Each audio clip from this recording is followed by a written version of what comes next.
نحمدہ ونصلی علی رسولہ الکریم اما بعد بسم اللہ الرحمن الرحیم اللہم صلی علی محمد وعلی آل محمد وبارک وسلم رب اشرح لی صدری ویسر لی امری واحلل عقدۃ من لسانی یفقہوا قولی واجعل لی وزیرا من اہلی آمین یا رب العالمین۔ محترم ناظرین کرام، السلام علیکم ورحمۃ اللہ وبرکاتہ۔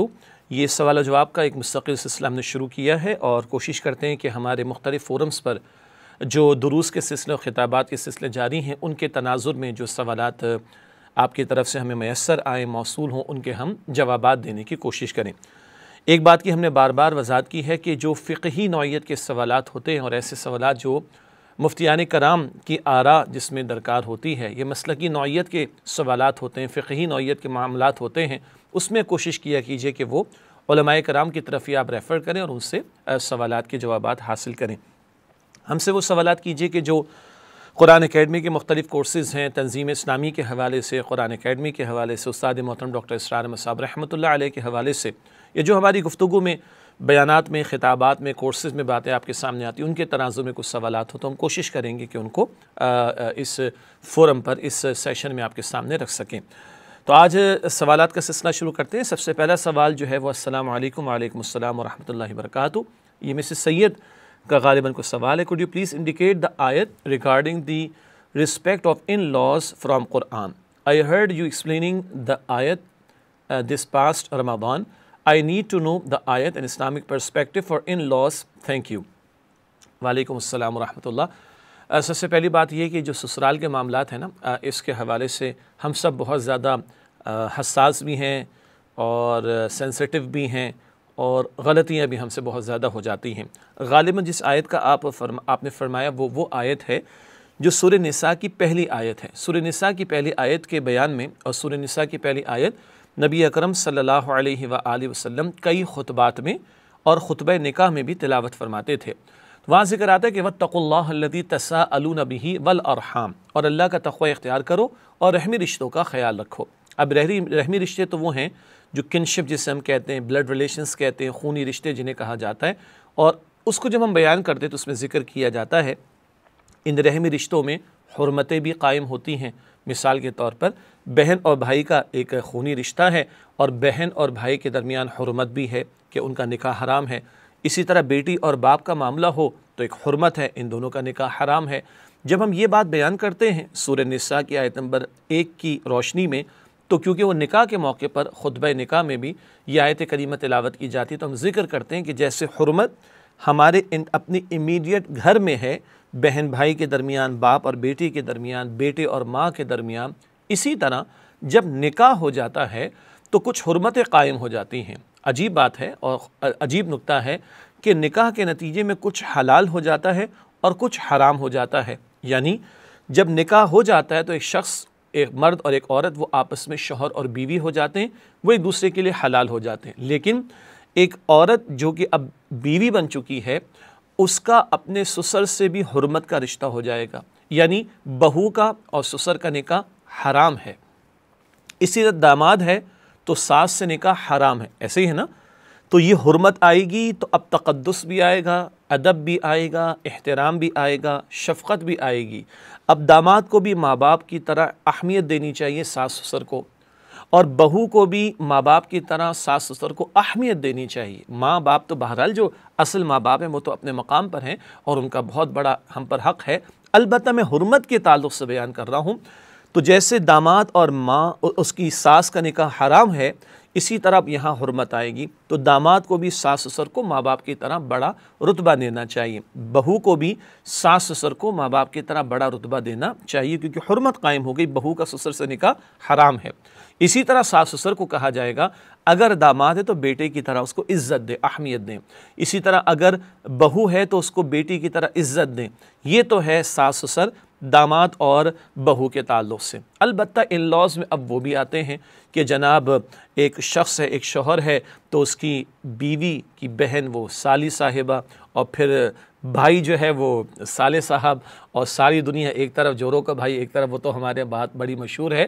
لیکن بہرحال اب یہ بیوی کی نسبت سے رشتہ دار ہیں تو بہرحال ان کا بھی رسپیکٹ کا معاملہ ہوگا، ان کے ساتھ بھی شفقت کا معاملہ ہوگا۔ اسی طرح یاد رہے وہ سالی جو ہے وہ ہے نامحرم، پردے کے احکامات لاگو ہوں گے، یہ ذہن میں رکھی جائے بات، ہمارے تو بڑے بگڑے ہوئے تصورات ہیں۔ اسی طرح یہ جو بہو ہے تو دیور ہے یا اس کا جیٹ ہے یعنی شوہر کے بھائی، وہ بھی نامحرم ہیں، ان سے پردے کے احکامات بھی جاری ہوں گے اور ان سے پردے کا بھی اہتمام کرنا پڑے گا۔ تو یہ تو پھر پردے کے احکامات، ان کی پاسداری کرنے کا معاملہ، تو اصلاً تو وہ پہلو کہ داماد اپنے ساس سسر کے ساتھ، بہو اپنے ساس سسر کے ساتھ اچھا معاملہ کرے۔ البتہ اس نسبت سے جو اور رشتے بن جاتے ہیں یا تعلق قائم ہو جاتا ہے، پردے کے احکامات واضح طور پر میں کہہ رہا ہوں ان کی پاسداری کی جائے۔ البتہ یہ سارے جو سسرالی رشتہ دار ہیں یہ بھی کون ہیں؟ مسلمان ہیں نا، تو ہم یہ بھول جاتے ہیں کہ مسلمان پر کچھ حقوق بھی ہوتے ہیں، یہ سارے مسلمانوں کی بات ہو رہی ہے، تو جو کسی نسبت سے ذرا قریبی ہو جائیں تو ان کا حق زیادہ بن جائے گا۔ بڑوں کا ادب کرو، چھوٹوں پر شفقت کرو، حدیث یاد ہے نا، حدیث میں آتا ہے جو ہمارے بڑے کا ادب نہ کرے، چھوٹے پر شفقت نہ کرے، وہ ہم میں سے نہیں ہے۔ تو یہ تو سارے مسلمانوں کے بارے میں ہے۔ تو جو سسرال کی نسبت سے رشتہ دار بن جائے، کسی نسبت سے رشتہ دار بن جائے، قریبی تعلق جس کے ساتھ ہو جائے، تو بہرحال وہاں پر مسلمانوں کا حق ادا کرنے کی ترغیب دلائی جائے گی۔ مسلمان کون ہے؟ جس کی زبان اور ہاتھ سے مسلمان محفوظ رہے۔ مومن کون ہے؟ جب تک تم دوسرے کے لیے وہی معیار نہ پسند کرو جو اپنے لیے پسند کرتے، تم صاحب ایمان نہیں ہو سکتے، تمہارا ایمان گویا کہ مکمل نہیں ہو سکتا۔ میرا خیال ہے کہ بہت ساری بات آپ کے ہمارے سامنے آ گئی، کافی ہوگی۔ اللہ تعالی ہمیں ان رشتوں کی پاسداری کرنے اور جو دین کی تعلیمات ان پر عمل کرنے کی توفیق عطا فرمائے۔ محمد حامد صاحب کا سوال ہے، فرماتے ہیں کہ محترم میں اس وقت 9ویں جماعت کا طالب علم ہوں اور اسکول کی تعلیم حاصل کرنے کے بعد میں کسی اسلامی ادارے میں تعلیم حاصل کرنے کا خواہش مند ہوں، اس لیے آپ سے گزارش ہے کہ اس حوالے سے رہنمائی فرمائیں، شکریہ۔ ہم نے کئی مرتبہ ذکر کیا کہ اگر آپ اپنے نام کے ساتھ یہ بھی تحریر فرما دیا کریں اپنے سوال میں کہاں سے تعلق ہے، شہر کا نام آ جائے، اور اگر پاکستان سے باہر ہو تو وہ بھی ذکر آ جائے، تو شاید ہمیں کچھ سوال کا جواب دینے میں اور سہولت ہو جائے۔ آپ اپنا میٹرک کیجئے مکمل، آن لائن کورسز ہم نے قرآن اکیڈمی سے آفر کیے ہیں، آپ ان کو جوائن کیجئے، اور ہو سکتا ہے آپ نے جوائن بھی کیا ہوا ہو، اور جو بھی تعلیم کے حلقے، تدریس کے حلقے آپ کو دستیاب ہو ان میں آپ شرکت کیجئے۔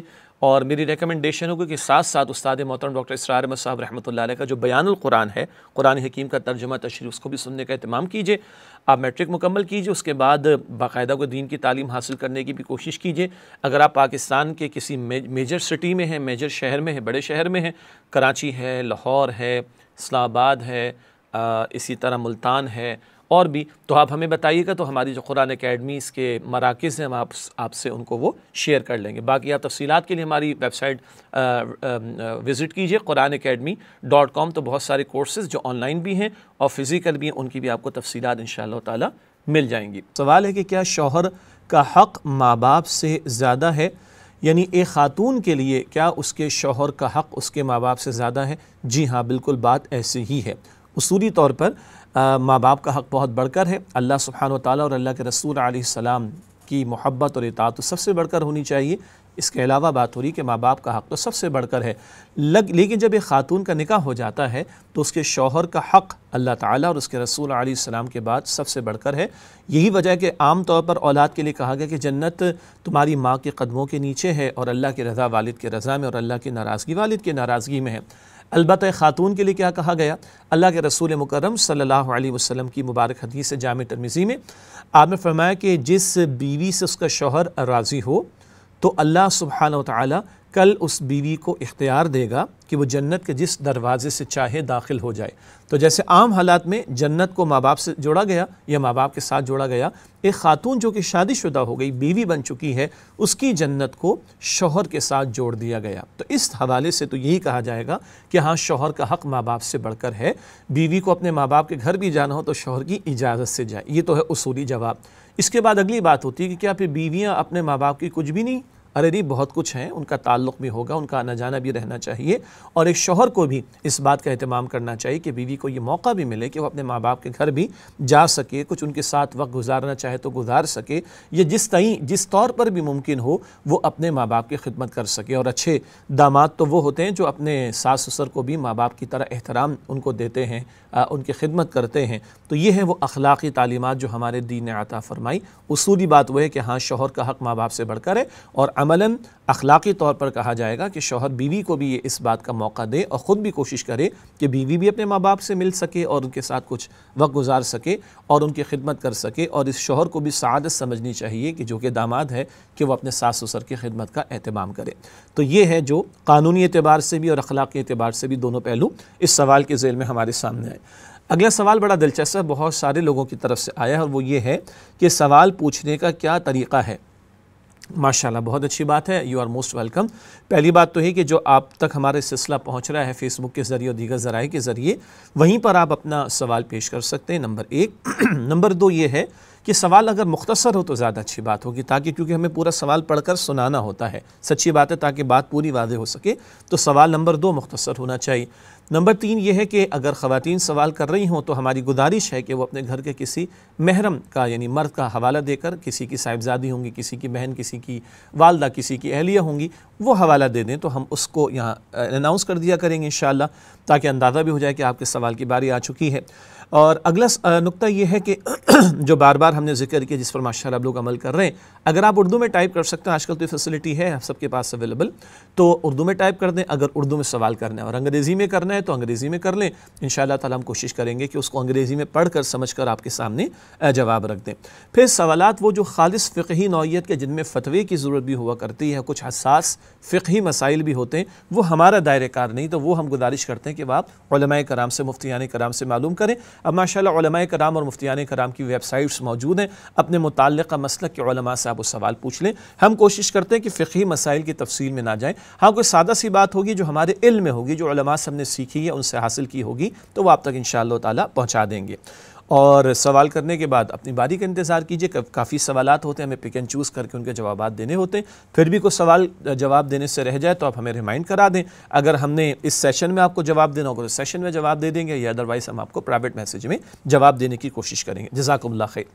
اگلا سوال ہے حنیف احمد صاحب کی طرف سے، اور ایک معاشرتی معاملہ ہے۔ سوال ہے کہ السلام علیکم ورحمۃ اللہ۔ وعلیکم السلام ورحمۃ اللہ وبرکاتہ۔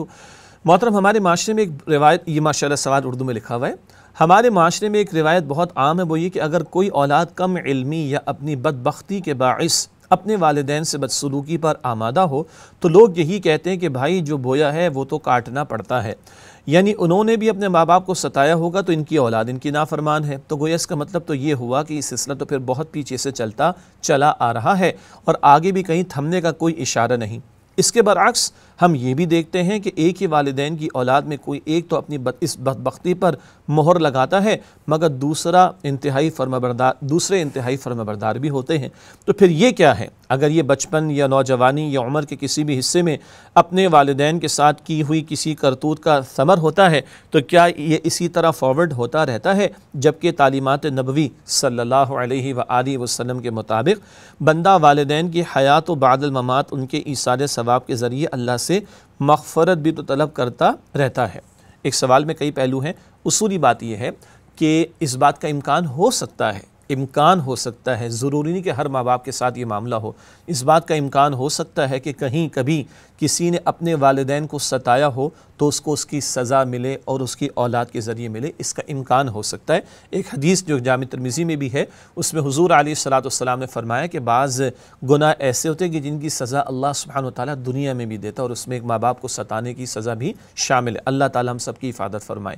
لیکن یہ ہمیں فور شور تو نہیں پتہ نا کہ کہیں کسی نے واقعتاً یا لازماً اپنے ماں باپ کے ساتھ نافرمانی کا معاملہ کیا ہوگا تو اب اولاد بھی نافرمان ہے۔ یہ ضروری نہیں ہے۔ بہت سے نیک والدین ہیں جن کو آپ اور ہم بھی جانتے ہیں، جنہوں نے اپنے ماں باپ کی بہت زیادہ خدمت بھی کی، الحمدللہ رب العالمین، لیکن اولاد ناہنجار ہے، نافرمان ہے۔ کیا کریں؟ ذرا ہٹ کر ایک مثال ہے، کیا نوح علیہ السلام کا ایک بیٹا وہ ایمان سے دور نہیں تھا؟ اب وہ تو اس بندے کا چوائس تھا نا۔ اسی طرح عین ممکن ہے کہ کوئی اولاد بدبختی پر اتر آئی ہو، سعادت مندی سے دور ہو جائے، بدنصیبی کا معاملہ ہو جائے، رائے حق سے وہ دور ہو جائے، یا فسق و فجور میں مبتلا ہو جائے اور اپنے اختیار سے ہو، تو یہ بات ماں باپ کے لیے ایک آزمائش بھی تو ہو سکتی ہے، اور آزمائش کا آنا تو یہ معروف بات ہے نا۔ صبر کے مراحل سے تو اللہ تعالیٰ نے پیغمبروں کو بھی گزارا ہے، تو یہ کبھی ایسا بھی ہو سکتا ہے کہ ضروری نہیں کہ کسی ماں یا باپ کو اگر اس نے اپنے والدین کے ساتھ برا سلوک کیا ہو تو اسی کے نتیجے میں اولاد باغی، سرکش، فاسق و فاجر ہو، ضروری نہیں ہے۔ یہ اس اولاد کا اپنا کرتوت کا معاملہ بھی ہو سکتا ہے، اور ایسی ماں یا باپ کے لیے وہ ایک آزمائش کا معاملہ بھی ہو سکتا ہے۔ تو ہمیں فور شور کسی کے بارے میں حتمی طور پر اس طرح کی بات نہیں کہنی چاہیے، اور پھر یہ کہنا اور کسی کے منہ پر کہنا میاں جو کاٹا وہی جو بویا وہی کاٹو گے، یہ اس طرح کے کامنٹس پاس کرنا یہ مناسب بات نہیں ہے۔ ہاں ایسی باتیں ہمارے علم میں آئیں تو ہم بھی اپنا جائزہ لے لیں۔ اگر اللہ تعالیٰ نے ہمیں بچا کر رکھا ہوا ہے تو ہم اللہ کا شکر ادا کریں، خدا نہ خواستہ ہم بھی اسی طرح کی کسی آزمائش میں مبتلا ہیں تو پھر اللہ تعالیٰ سے عافیت مانگیں۔ دوسروں پر انگلی اٹھا دینا بڑا آسان کام ہوتا ہے، اور اپنے اندر جھانک کر دیکھنا ذرا مشکل کام ہوتا ہے۔ ایسا نہیں کہ کبھی ہمارے ساتھ کوئی آزمائش کا معاملہ آ جائے اور ہو وہ آزمائش ہمارے کرتوتوں کو نتیجہ نہ ہو، اور آگے سے لوگ کامنٹس ہمیں پاس کرنا شروع کر دیں تو کیا بیتے گی ہمارے دل پر، کیا فیل ہوگا ہمیں؟ ایسے ہی ہے نا۔ تو دوسرے کے بارے میں بھی یہ فیلنگس ہمارے دل میں آ جائیں کہ ہو سکتا ہے کہ اس کے ساتھ ایک آزمائش اور امتحان کا معاملہ ہو، ضروری نہیں کہ اس کو سزا دی جا رہی ہو، اور یہ سزا دینا نہ دینا کس کے اختیار میں؟ اللہ کے اختیار میں۔ آزمائش کسی پر ڈالنا نہ ڈالنا کس کے اختیار میں؟ اللہ سبحانہ وتعالی کے اختیار میں۔ وہ اللہ بہتر جانتا ہے، ہم کسی کے بارے میں کوئی حتمی بات نہیں کہہ سکتے۔ تو مجھے امید ہے کہ کسی درجے میں بات واضح ہوگی، اور یہ فارورڈ در فارورڈ در فارورڈ در فارورڈ والا معاملہ یہ بات بھی مناسب نہیں، درست نہیں ہے۔ یہ کسی کے لیے آزمائش کا معاملہ بھی ہو سکتا ہے، کسی کے لیے سزا کا معاملہ بھی ہو سکتا ہے، اور وہ اللہ تعالیٰ بہتر جانتا ہے۔ ہاں ایک نقطہ ایک اور سوال کے جواب میں اہل علم نے بیان فرمایا، مجھے کیسے پتہ چلے گا یہ مجھے سزا دی جا رہی ہے آزمائش کا معاملہ؟ اگر شکوہ، شکایت، چیخنا، چلانا، واویلے مچانا زبان پر یہ آ رہا ہے تو یہ کسی کرتوت کا نتیجہ ہے، سزا ہو سکتی ہے۔ اور اگر اللہ پر اطمینان، اللہ کے فیصلے پر اطمینان ہے، اور کسی آزمائش کی وجہ سے بندہ رجوع اللہ کرتا ہے، اللہ کے فیصلے پر راضی رہتا ہے، تو امید رکھنی چاہیے کہ یہ آزمائش کا معاملہ ہے، اور اللہ تعالیٰ اس پر بہتر اجر بھی انشاءاللہ تعالیٰ عطا فرمائے گا۔ اگلا سوال صدیقی صاحب کی فیملی کی طرف سے ایک بہن کا ہے، ایک عام گھریلو عورت کیسے دین کا کام کرے؟ بہت پیارا سوال، بہت اہم سوال، اور کسی پچھلی نشست میں ہم نے یہ گزارش بھی کی تھی کہ ہمارے استاد ڈاکٹر اسرار احمد صاحب رحمۃ اللہ علیہ ان کا خطاب ہے کتابچے کی شکل میں، مختصر کتابچہ ہے، مسلمان خواتین کے دینی فرائض۔ آپ اس کو نیٹ پہ سرچ کریں، آپ کو مل جائے گا۔ اور جو ہماری ویب سائٹس بار بار ہم ذکر کرتے ہیں قرآنacademy.com اور tanzeem.org، ان ویب سائٹس پر بھی تمام کتابیں آپ کو مل جائیں گی۔ تو اس کتابچے کا مطالعہ کیجئے، مسلمان خواتین کے دینی فرائض، انشاءاللہ آپ کو بہت تسلی اور تشفی ہو جائے گی۔ کسی سوال کے جواب میں اس فورم پہ یا کسی اور موقع پر ایک بات میں نے شیئر کی تھی، مولانا عطا اللہ شاہ بخاری رحمۃ اللہ علیہ سے کسی جگہ، بلکہ شاید اسی فورم پر بات ہوئی ہو، دہرا لیتے ہیں اس کو۔ ایک خاتون نے، بلکہ گرلز کالج کی ایک لڑکی نے سوال کیا کہ حضرت یہ کیا بات ہے، اللہ نے جب بھی نبی بنایا کسی مرد کو بنایا، عورت کو نبی نہیں بنایا؟ تو سوال کے پیچھے ایک ذہن ہوگا نا کہ ہم ڈیگریڈ کر دیے گئے۔ تو بڑا پیارا ان بزرگ نے جواب دیا، مولانا عطا اللہ شاہ بخاری رحمۃ اللہ علیہ نے، کہ بیٹا دیکھو، مرد رسول بنتے تھے، عورت رسول جنتی تھی۔ ہر رسول یا نبی کسی والدہ کی گود میں پیدا ہوئے سوائے آدم علیہ السلام کے، حتیٰ کہ عیسیٰ علیہ السلام کے والد نہیں، والدہ ان کی بھی ہیں، بی بی مریم سلام علیہا۔ تو مرد رسول بنتے تھے اور عورت رسول جنتی تھی۔ ماں کی گود کتنا بڑا وہاں ایک اعزاز اور سعادت کا معاملہ ہو سکتا ہے۔ آج اپنی اولاد کی صحیح رخ پر ایک عورت تربیت کرتی ہے، اگر وہ بیٹیاں وہ کل کی مائیں بنیں گی تو ان ماؤں کی گود میں کل کے مجاہد، کل کے مبلغ، کل کے داعیان دین، کل کے اہل علم، کل کے مسلمان سپہ سالار اور دین کی خدمت کرنے والے پیدا ہوں گے۔ اور اگر وہ بیٹا ہے آج، اور اس کی اگر اچھی تربیت ایک ماں کر رہی ہے، کل وہ داعی بنے گا، مبلغ بنے گا، مجاہد بنے گا، دین کا نمائندہ بنے گا، تو اس ماں کا اس کے پیچھے رول ہوگا، اور یہ اتنا بڑا سعادت کا معاملہ اس خاتون کے لیے ہوگا۔ ایک عورت کی جنت کو کہاں جوڑا گیا؟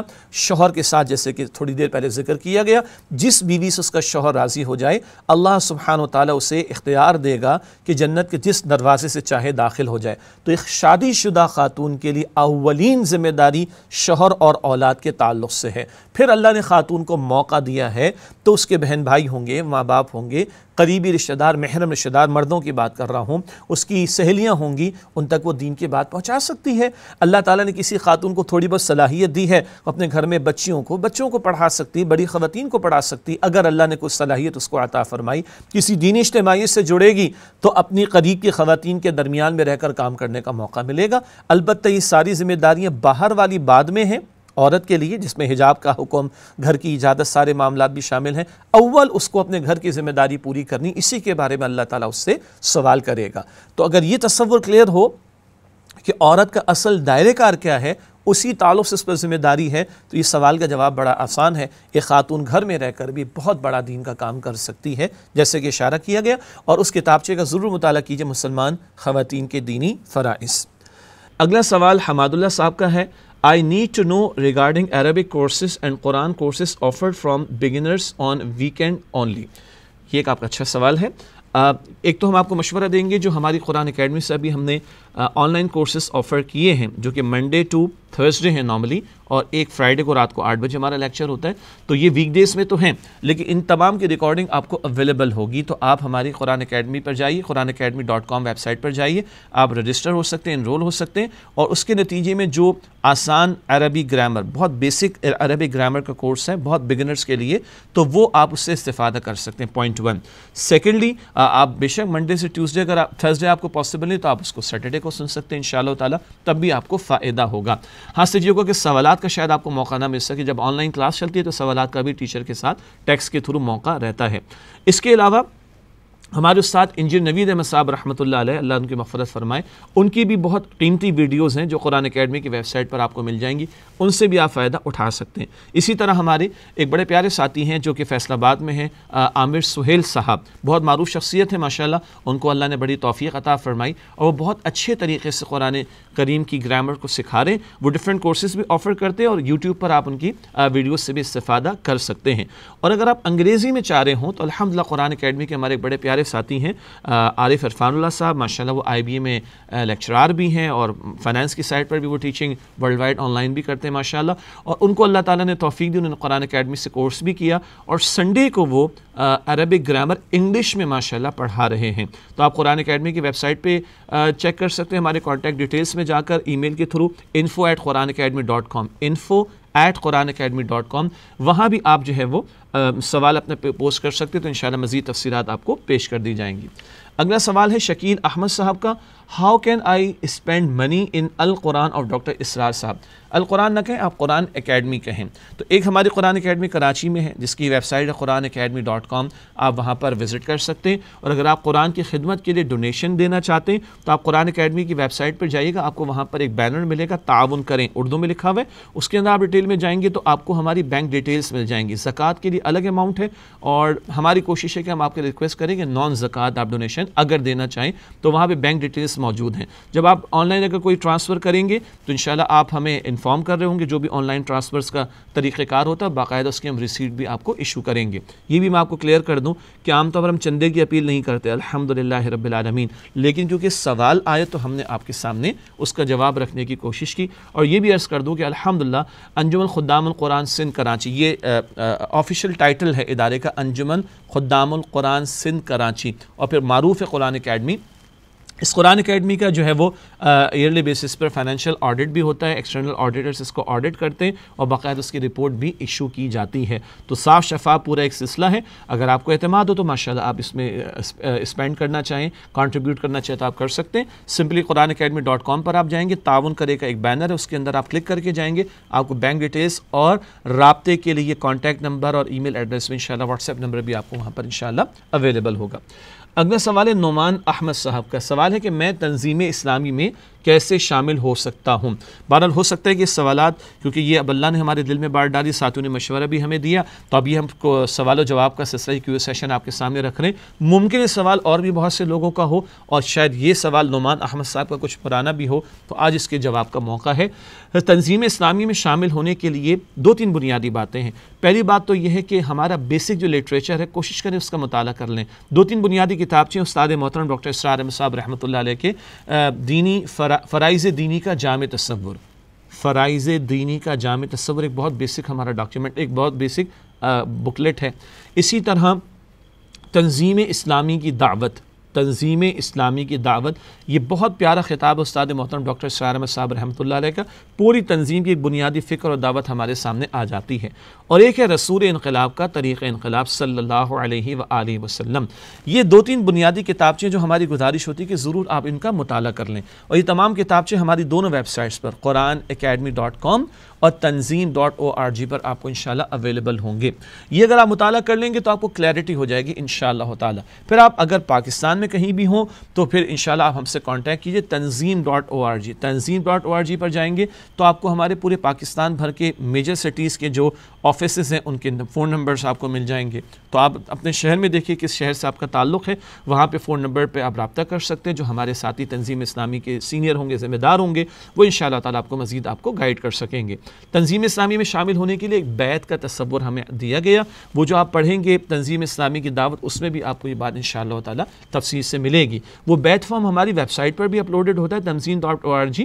البتہ میری گزارش ہے کہ پہلے یہ بنیادی کتابچے پڑھ لیں, اور اگر آپ پاکستان میں ہیں تو آپ ہمارے پاکستان کے ان علاقوں میں جو شہروں میں جہاں جس شہر میں آپ رہتے ہیں وہاں کے ہمارے ساتھیوں سے رابطہ کر لیجئے, تو اور پھر ذرا کچھ ملاقات ہو جائے تو بہت اچھی بات ہے. خواتین بھی شامل ہوتی مگر ان کے ہم نے دائرہ کار کو بڑا, جو کہ شریعت کا مزاج ہے, بڑا محدود رکھا, رابطہ کیا جا سکتا ہے. اور جو لوگ پاکستان سے باہر ہیں وہ ہماری ویب سائٹ کے تھرو جو ہمارا جو مرکزی دفتر ہے تنظیم اسلامی کا لاہور میں, وہاں رابطہ کر سکتے, تو ان کو وہاں کے اعتبار سے گائیڈ کیا جا سکے گا انشاءاللہ. تو سمپلی جو لوگ بھی شامل ہونا چاہیں tanzeem.org پر آپ وزٹ کر کے کچھ بیسک کتابچے پڑھ لیں اور متعلقہ لوگوں سے رابطے کر لیں. وہاں کے ایڈریسز اور فون نمبرز بھی اویلیبل ہیں, اور پھر انشاءاللہ تنظیم میں شامل ہو سکیں گے.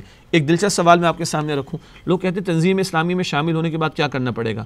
میں عرض کرتا ہوں آن دا لائٹر سائڈ کچھ بھی نہیں کرنا پڑے گا, وہی کچھ کرنا پڑے گا جو مسلمان سے تقاضے ہیں. تنظیم اسلامی کا نا, تو اسلام جو تقاضے کرتا ہے وہی ہم نے عمل کرنے. بس فرق یہ کہ ہم ایک تھوڑا سا ڈسپلن میں آ جائیں گے. جب ڈسپلن میں آ جائیں گے سیکھنے کا موقع بھی ملے گا, آگے بڑھنے کے بھی مواقع ہوں گے, تو انشاءاللہ تعالیٰ خیر ہوگی اس میں. تو وہی تقاضے جو دین کے ہیں ان کو ادا کرنے کے لیے اجتماعیت ضروری, اس کے لیے تنظیم اسلامی ڈاکٹر سعد احمد صاحب رحمۃ اللہ نے قائم فرمائی تھی.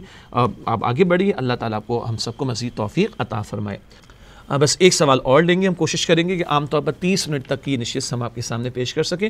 اسرار علی صاحب کا سوال ہے. Dear sir, kindly help me with a dilemma. My friend in Pakistan needs money on urgent basis as he has to give fees for his studies and doesn't have right now. I don't know یہ کتنا پرانا سوال ہے, لیکن بہرحال اس کو ہم discuss کرتے ہیں. And whenever we have to give a loan, it should always be in written form and should have witnesses also. سورہ البقرہ, بالکل البقرہ آپ نے صحیح حوالہ دیا. البقرہ کی آیت ہے 282, 282. So if I transfer him via bank from Doha to Islamabad, will this be okay because the bank statements and receipts are there as writing and the banks as witnesses. ماشاءاللہ بڑا اچھا سوال آپ نے اٹھایا. پہلی بات تو اللہ آپ کو جزائے خیر دے کہ آپ نے اس بات کو خیال میں رکھا اور سامنے رکھا, اور یہی ایک مسلمان کا طرز عمل ہونا چاہیے کہ ہمارے معاملات میں دین کی جو رہنمائی ہے ان کا ہم خیال رکھیں. قرآن حکیم کی سب سے طویل ترین آیت ہے البقرہ 282 282 جس کا آپ نے حوالہ دیا, اور اس میں قرآن کہتا ہے کہ جب کوئی قرض کا ادھار کا معاملہ تو مدت بھی معین ہو اور لکھ لیا کرو, گواہ بنا لیا کرو. اس کے فقہی تفصیلی احکام تو علماء کرام نے بیان فرمایا, مفسرین نے نقل بھی فرمایا. یہ تاکید کی جا رہی ہے اور اس میں مزید مباحث بھی ہیں. خیر اسی میں ہے, بہتری یہ ہے کہ اس کو لکھا جائے, اس پہ گواہ بھی بنا لیے جائیں. اب جیسے آپ نے فرمایا کہ بینک ٹرانسفرز ہیں اور اوورسیز سے آپ ٹرانسفر کر رہے ہیں, تو ظاہری بات ہے وہ ایک اس کی ای میلز بھی آ جاتی ہیں اور میسج بھی آ جاتا ہے, اور بینک کا وٹنس. بینک کو وٹنس کہنا ایک تھوڑا سا شاید مشکل کام ہوگا. آپ یہ کہہ سکتے ہیں اس کام میں بینک فیسیلیٹیٹر ہے ٹرانسفر آف دا منی کے اعتبار سے بھی, اور وہ ایک آپ کو ڈاکیومنٹیشن دے رہا ہے جو آپ کی رائٹنگ کی ضرورت کو پورا کرتی ہے. میرا مشورہ ہوگا تاکہ اور اگر آپ آن سیف سائڈ رہنا چاہیں تو آپ کی طرف سے ایک صاحب ہوں اور ان کی طرف سے ایک صاحب ہوں, سمپلی جو بینک ٹرانسفر کی ریسیٹ ہے وہ شیئر کروا دیں تاکہ دو افراد کی نالج میں بھی مزید برآں یہ بات ہو. اس میں خیر ہوگی انشاءاللہ تعالی. باقی اتنا لکھا ہوا اور یہ ٹرانسفر کرنا اور اس دوسری طرف سے اکنالج ہو جانا, اتنا بھی انشاءاللہ تعالی کفایت کرے گا. اچھی بات یہ ہوگی کہ آپ کی طرف سے اور ان کی طرف سے ایک صاحب ہوں, ایک صاحب ہوں, اور ان کو بس یہ بینک کی جو ای میل آپ کو ٹرانسفر کی ای میل یا میسج آتا ہے وہ شیئر کروا دیں تو یہ کفایت کر جائے گا انشاءاللہ تعالی. ناظرین کرام, ہمارے آج کے پروگرام کا وقت مکمل ہوا. تقریباً 30 منٹ کا یہ پروگرام تھا. میں نے عرض کی ابتدا میں کہ آج ہماری پہلی نشست تھی, سوال و جواب اور کیو اے سیشن اس کو ہم نے عنوان دیا ہے, اور ہمارے different social media platforms پر قرآن اکیڈمی کے حوالے سے, تنظیم اسلامی کے حوالے سے جو مختلف سوالات آتے ہیں, یہ ہمارے مختلف بیانات اور کورسز کے حوالے سے, اور ہمارے دیگر ساتھی بہت کچھ دین کی دعوت کا کام کر رہے ہیں الحمدللہ. ان حوالوں سے, معاشرتی حوالوں سے کچھ سوالات ہوں گے تو جو ہم جواب دے سکیں گے انشاءاللہ آپ کی خدمت میں پیش کریں گے, اور جو سوالات ایسے ہوں گے جو علماء کرام کی رہنمائی جس میں ضروری ہے, جہاں کی فتوے کی ضرورت ہے, تو ہم گزارش کریں گے آپ پھر علماء کرام سے رجوع کیجیے. تو آپ جن سوشل میڈیا پلیٹ فارمز کو یوز کر کے قرآن اکیڈمی، تنظیم اسلامی اور ہمارے ساتھیوں کی بات سن رہے ہیں اور آن لائن کورسز اٹینڈ کر رہے ہیں، تو وہاں پر آپ کے پاس جو بھی چیٹ باکس کے لیے، میسیج باکس کے لیے، وہاں پر آپ یہ سوال اپنے پیش کر سکتے ہیں. انشاءاللہ وہ سوالات ہم سارٹ آؤٹ کریں گے اور اوور دا پیریڈ آپ کے سامنے پروگرام پیش کرتے رہیں گے. انشاءاللہ پاکستانی وقت کے مطابق ہر اتوار کو رات 8 بجے کوشش کریں گے نشست آپ کی خدمت میں پیش کریں. اللہ تعالیٰ مجھے، آپ کو، ہم سب کو دین کی صحیح سمجھ اور اس کے تقاضوں پر عمل کی توفیق عطا فرمائے. آمین یا رب العالمین. وآخر دعوانا الحمدللہ رب العالمین. والسلام علیکم ورحمۃ اللہ وبرکاتہ.